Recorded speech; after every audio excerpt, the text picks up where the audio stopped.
If I had to start my Vinted business from absolute zero in 2026 with no stock, no sales history, no built up account, I already know one thing. I would not start the way most people do. I wouldn't go out and buy a pile of random clothes. I wouldn't try and sell in 5 different categories, and I definitely wouldn't confuse being busy with actually building momentum. Before we go any further, this isn't just guesswork. I scaled my Vinted business to £10,000 a month by building a series of simple systems that made profit predictable, repeatable, and scalable each month. So if I had to start again from zero, I wouldn't be relying on luck. I'd be rebuilding from a playbook I already know works. And that playbook starts with one thing: cash flow. Because when you're starting from zero, the game is not about looking like a business. It's about creating movement, getting the first sales, getting the first reviews, getting money moving back into the account, and turning some of that first bit of capital into something genuinely repeatable for the first time. And stay with me until the end, because I'm going to break down the exact 30-day blueprint I'd use to rebuild this from zero, and in the exact order I'd execute it.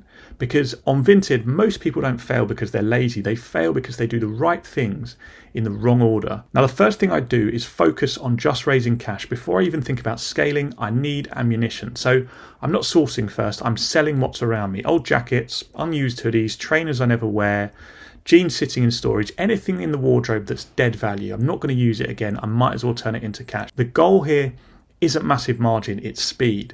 I want the first £50 to £100 as quickly as possible, because that's the capital that funds the real business. This is where most beginners make the first big mistake. They skip the capital building phase and go straight into buying stock. That's how you trap cash in slow moving items before you even understand what sells. I do the opposite. First create liquid money, then deploy it. Once I've got that first pool of cash, now I narrow aggressively. I'm choosing one profitable lane and I'm staying there. That might be men's sportswear, maybe Zara women's outerwear, vintage denim, branded knitwear, seasonal jackets, kids wear, whatever. The exact lane matters less than the focus, because once you stay in one category, and this is the important part, you start seeing patterns faster. You know what good pricing looks like. You know what sells quickly.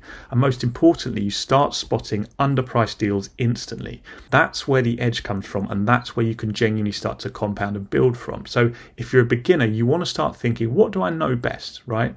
Where is my edge? Am I a mum who knows baby clothes really well? Am I a gym goer who really understands sportswear? You know better than anyone what your specialism is, so think about it. Now, once the lane is chosen, sourcing becomes maths, and this is where discipline matters. Every item has to answer 4 simple questions. First one, what can I buy it for? What price can I get this for? Second one, what can I realistically sell it for? Thirdly, how fast will it move? And fourth, would I happily buy this exact item again tomorrow? If the numbers don't make sense, it doesn't enter your business. Simple. I'm not buying the item because I personally like it. I'm buying it because the margin, the sell-through speed, i.e. how quickly I think it will sell, and the repeatability makes sense. That's the difference between casually selling clothes and actually building a reselling machine that you can rely on for good monthly income. Then comes the part that most people underestimate, and that is the listing. Now, on Vinted, the listing is the storefront, the salesperson, and the trust signal all in one. So every listing has to feel clean, bright lighting, simple background, front back label,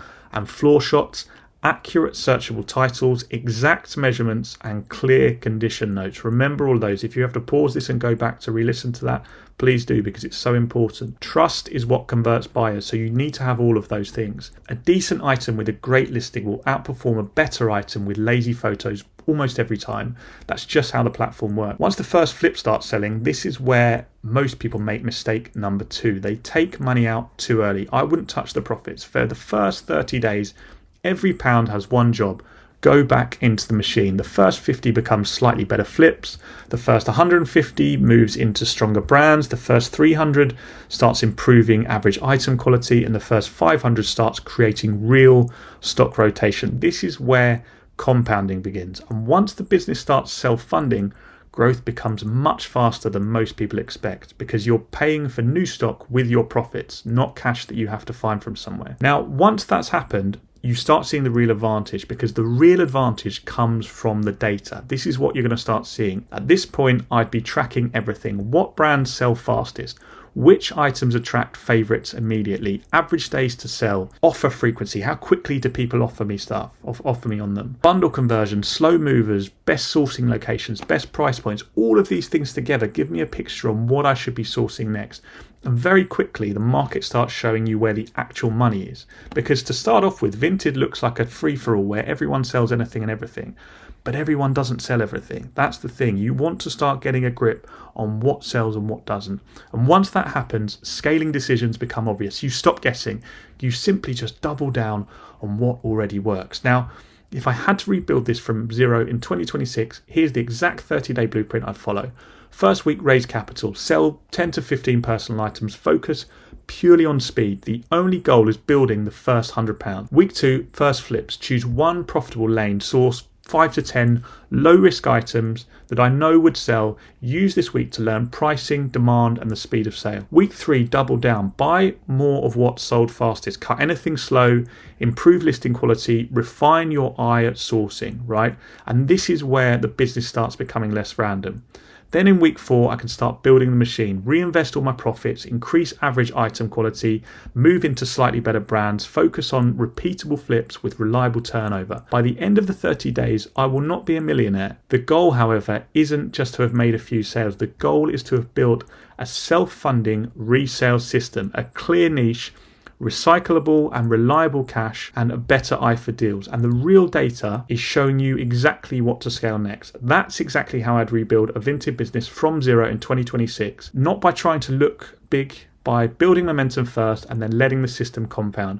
Because on Vinted, the people who win are rarely the people who work the hardest. They're the people doing the right things in order. That is how I would do it in 8 minutes. So if you're serious about building your own Vinted cash flow system in 2026, start with a 30-day blueprint in this video and commit to following it properly. And if you want more videos where I break down the exact systems behind building predictable income on Vinted, make sure you subscribe. And if you want a particular topic, leave it in the comments.